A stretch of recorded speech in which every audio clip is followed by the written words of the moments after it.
Është mbyllur këtë të mërkuri gjithë procesi i numërimit të votave në qarkun Dibër edhe për preferencialet, të cilat përcaktojnë deputetët në pjesën e hapur të listave të kandidatëve.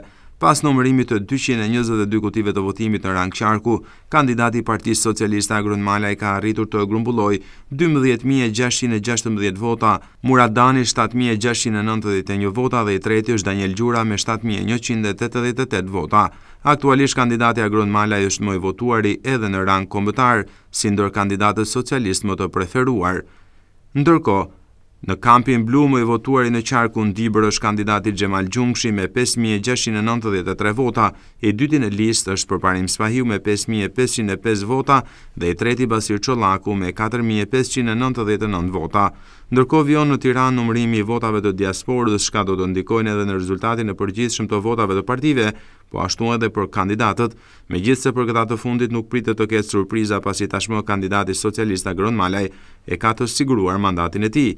Gjithsesi në qarkun Dibër janë numëruar 2.745 nga 7.495 zarfe të diasporës në total, ku e kryeson Partia Socialiste me 1.652 vota, ndjekur nga Partia Demokratike me 832 vota.